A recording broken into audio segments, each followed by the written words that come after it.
my first order of business today is to talk about what is syntax and why teach it. And of course, everybody knows the rope, I'm sure. But what would a webinar on reading and writing be without a picture of the rope? So we have the simple view depicted with this rope, although that wasn't Hollis Scarborough's intention, but we see word recognition, or the D part of the simple view at the bottom. The top, we see the LC, or the language comprehension.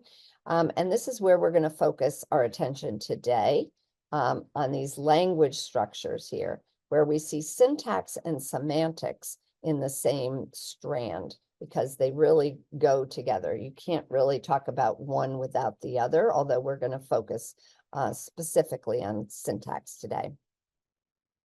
And if you haven't seen this, this slide before, something like it, we could think about students that have good language comprehension, but weak decoding, right? And these students are students that are often considered dyslexic. We have sort of the opposite profile where kids have weak language comprehension, but good decoding. And these are students that might be considered having developmental language disability or disorder. They can read those words beautifully, but they have trouble with language comprehension. And then we have kids that are weak in both areas. And we have to really think about these three profiles. Fourth profile, we don't have to think about too much because those students are good to go in both domains. But we want to think about these profiles because it speaks to the importance of differentiated instruction. And one size can't fit all. We can't give everybody that struggles the same thing. So the students with phonologically based reading difficulties, i.e. those students that are identified with dyslexia, are going to work specifically on word recognition skills. Students with language comprehension reading difficulties are going to focus on oral language and vocabulary. And those students who have difficulties with both need all of it. This comes from Louise Spear-Swirling's The Power of RTI and Reading Profiles. I also like to show this slide because it really speaks to the importance of differentiation, differentiated instruction, and shows us here systematically designed and data informed.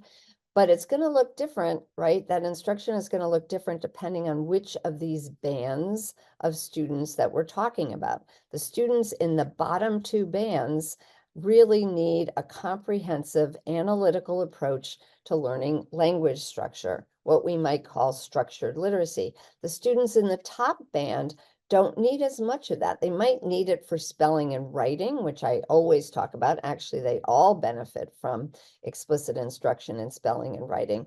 But these students in the top two bands seem to have much better, much higher and more proficient reading, certainly reading in general. And so if we go back to this idea of students that have word recognition difficulties, the Reading League published their defining guide a couple of years ago and gave examples of instructional practices that are aligned with the science. And certainly we know these students need to read connected text to build automaticity, fluency, and comprehension. And in here, by the way, is syntax, sentence comprehension, which we'll talk a lot about today.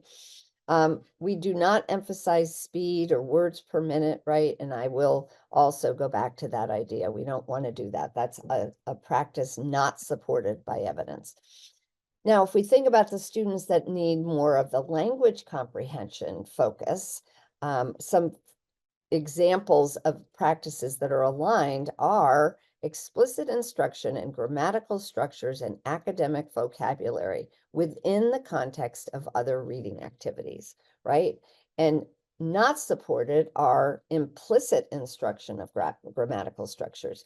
These students with language comprehension difficulties will not figure out syntax unless they have explicit instruction that we're going to talk about today.